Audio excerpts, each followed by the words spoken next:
ఎలా ఉంది కూటమి ప్రభుత్వం వచ్చి 1 ఇయర్ అవుతుంది. గతంలో జగన్ గారు ఉన్నప్పుడు ఎలా ఉంది? ఇప్పుడు ఎలా ఉందంటారు చంద్రబాబు వచ్చినాక? కూటమి ప్రభుత్వం వచ్చి కక్షపూరితంగా వ్యవహరిస్తుంది. అదేవిధంగాను రాజానగరం నియోజకవర్గంలో ఎన్నో అసాంఘిక కార్యక్రమాలు, ఎన్నో అవినీతి కార్యక్రమాలు, అదేవిధంగా కూటమి పరిపాలనలో ఎంతో అసంతృప్తి ప్రజలు ఎన్నుకుంటున్నారు. ఈరోజు సూపర్ పరిపాలన కోసం డోర్ టు డోర్ తిరుగుతుంటే ప్రజలు వివరించేది ఏంటంటే ప్రతి ఒక్కరిని కూడా ముందు మీరు సూపర్ సిక్స్ అన్నారు, సూపర్ సిక్స్లో ఏమీ జరగలేదు. అదేవిధంగా ఏదో అరకోటికి ఓటేసినట్టు ఈ తల్లికి వందనం పథకం వేశారు, అది కూడా 100% ఎక్కడ సక్సెస్ అవ్వలేదు.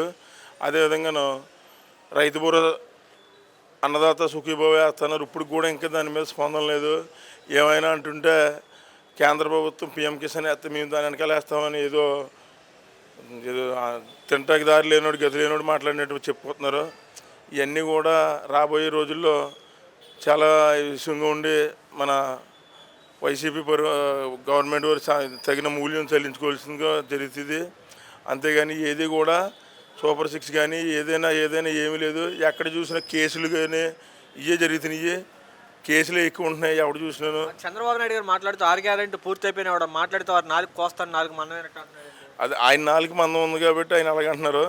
కానీ ఇక్కడ 6 గ్యారెంటీలు పూర్తయినాయి. వాళ్ళు అది తీసుకుని వచ్చి చూపెడితే ఇప్పుడే ఈరోజు సూపర్ పరిపాలన కోసం ఇంటికి వెళ్తున్నారు. వాళ్ళకి నాయకులకి జరిగే అసంతృప్తి జరుగుతుంది చూస్తున్నారు కదా. ఇది అంతేగాని ఇది ఏముండదు.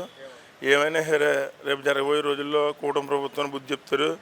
అదేవిధంగా ఈ కూటమిలో శక్యత ఎంతవరకు ఉందన్నది వాళ్ళకి తెలియట్లేదు. దాని గురించి సూపర్ పరిపాలనలో కూటమితో వెళ్తలేదు. వాళ్ళకి తెలిసింది. ఈసారి పవన్ కళ్యాణ్ ప్రభావం ఎంతవరకు ఉండదంటే గోదావరి జిల్లాలో? పవన్ కళ్యాణ్ ప్రభావం అసలు ఉండకపోవచ్చు. ఇంకా అతని సినిమాల్లోనే అతను హైలైట్ చేసుకోవడం కోసం తిరుగుతున్నాడు, అంతేగాని దీంట్లో ఏమీ లేదు. అది జరుగుతుందండి. ఇప్పుడు సినిమా టికెట్లు పెంచమని రేటు పెంచాలని చెప్పి జియో పాస్ చేయడం ఎలా చూస్తాం? ఒక పక్క రైతులు ఇబ్బంది కలుగుతుంటే దాని గురించి పట్టించుకోకుండా సినిమా రేట్లు పెంచమని ఎలా చూస్తాం? అంతే కదంటే నా సొంత ప్రభావం కోసం ఈ ప్రభుత్వం ఏర్పరచుకున్నారు. ఈ సొంత ప్రభావం కోసం వీళ్ళు సినిమా టికెట్లని, అదేవిధంగా రోడ్ల మీద చలనాలని రకరకాల వ్యవహారాలు జరుగుతున్నాయి.